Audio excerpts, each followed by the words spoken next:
నిన్న అహ్మదాబాద్లో జరిగిన సంఘటన కోసం మీలో చాలామంది వినే ఉంటారు. అక్కడ యాక్చువల్గా ఏం జరిగిందో మనం స్టెప్ బై స్టెప్ చూద్దాం. ఇక మొదలెడదామా?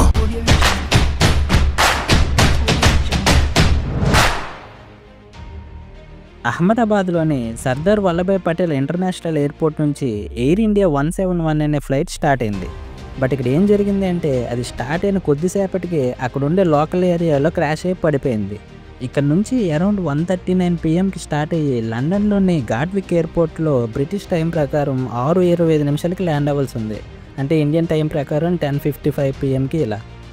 సో 230 మంది ప్యాసింజర్స్, 10 క్రూ మెంబర్స్, 2 పైలట్స్, ఒక అతని పేరు సుమిత్ బగర్వాల్, ఇంకొక అతని పేరు క్లివర్ కుండర్, టోటల్ 242 మంది మెంబర్స్తో ఇది లండన్కి స్టార్ట్ అయింది.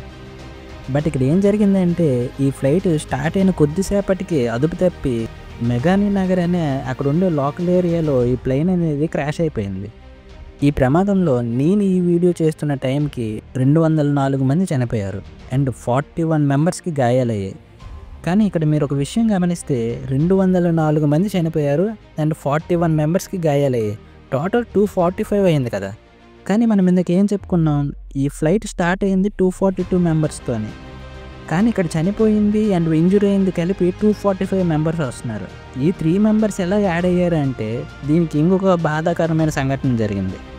ఆ సాడ్ థింగ్ ఏంటి అంటే ఈ క్రాష్ అయిన ప్లేన్ ఏదైతే ఉందో అది డైరెక్ట్గా వెళ్ళి మెగానీ నగర్లో ఉండే పీజీ బాయ్స్ హాస్టల్లో క్రాష్ అయిపోయింది. ఇది ఒక మెడికల్ కాలేజీకి చెందిన బాయ్స్ హాస్టల్. ఆ క్రాష్ అవ్వడం కూడా భోజనం చేసుకునే మెష్ ఏరియాలో క్రాష్ అయిపోయింది ఫ్లైట్ వెళ్ళి తిన్నగా. కరెక్ట్గా అది లంచ్ టైం కావడం వల్ల ఈ డాక్టర్స్ అందరూ మెస్ ఏరియాలోనే ఉన్నారు. వీళ్ళందరూ బీజే మెడికల్ కాలేజీకి చెందిన డాక్టర్స్. సో నేను వీడియో చేస్తున్న టైంకి ఈ ప్రమాదంలో 3 డాక్టర్స్ చనిపోయారు అండ్ 20 మందికి పైగా గాయాలయ్యాయి. ఇంత దురదృష్టంలో కూడా ఒక అదృష్టం ఏంటి అంటే ఇంత పెద్ద ప్రమాదంలో ఒక ప్యాసింజర్ మాత్రం ప్రాణాలతో బయటపడ్డాడు. ఆ ప్యాసింజర్ పేరు రమేష్ విశ్వకర్మ. ఇతని సీటు 11A. ఇతను మీడియాకి పెద్ద స్పందించలేదు, కానీ ఇతను ఇచ్చిన ఇన్ఫర్మేషన్ ప్రకారం ఫ్లైట్ అనేది స్టార్ట్ అయిన కొద్దిసేపటికే అంటే అరౌండ్ 825 ఫీట్ ఎత్తులో ఉన్న టైంలో ఫ్లైట్ నుంచి పెద్ద పెద్ద సౌండ్స్ వినిపించాయని, తర్వాత ఫ్లైట్ చూస్తుండగానే అక్కడ నుంచి క్రాష్ అయిపోయిందని అతను చెప్పాడు. అక్కడ ఉండే వాళ్ళు ఏం చెప్తున్నారంటే ఇంతమంది చనిపోవడానికి అక్కడ ఫ్లైట్ వల్ల జరిగిన డిస్ట్రక్షన్ ఏదైతే ఉందో అదొక కారణం అయితే అక్కడ చెలరేగిన మంటలు కూడా ఒక కారణమని చెప్తున్నారు. ఎందుకంటే ప్రమాదం జరిగిన తర్వాత కూడా ఫైర్ని కంట్రోల్ చేయలేకపోయారు అక్కడ ఉండేవాళ్ళు. దీనికి కారణం ఇంటర్నేషనల్ ట్రావెల్స్ కోసం ఫ్లైట్ అనేది ఫుల్లీ లోడెడ్గా ఫ్లూయల్తో ఉంటుంది. దీనివల్ల ఏం జరిగిందంటే ఫ్లైట్ క్రాష్ అయిపోయిన తర్వాత చెలరేగిన మంటలు అసలు కంట్రోల్లోకి రాలేదు. అక్కడ ఉండేవాళ్ళు ఏం చెప్తున్నారంటే అక్కడ అప్పుడప్పుడే ఫైర్ కంట్రోల్ అవుతున్న టైంలో కూడా 100 to 110 degrees టెంపరేచర్ అక్కడ ఉందంట.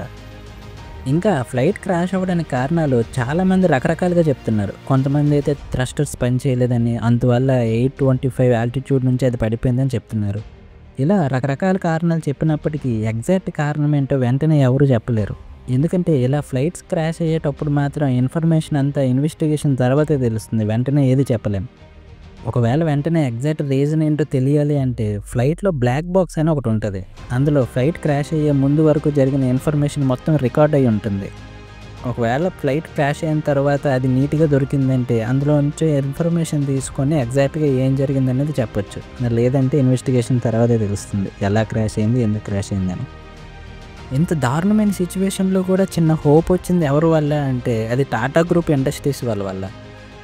ఎందుకంటే ఇలా ప్లేన్ క్రాష్ అయిన విషయం తెలుసుకొని ఆ సంఘటనలో ఎవరెవరైతే చనిపోయారో వాళ్ళందరికీ ఒక్కొక్క పర్సన్కి ఒక్కొక్క కోటి ఇస్తామని వాళ్ళు ప్రకటించారు. ఎందుకంటే చనిపోయిన వాళ్ళని ఎలాగో తిరిగి తీసుకురాలేం కదా. ఇది ఒక చిన్న సపోర్ట్ అంతే వాళ్ళకి. సో ఇక్కడి వరకు ఇన్సిడెంట్ కోసం ఉన్న ఇన్ఫర్మేషన్ ఏదైతే ఇంకేదైనా కొత్తగా అప్డేట్స్ చేస్తే మీకు చెప్తూ ఉంటాను. అంతవరకు బాయ్.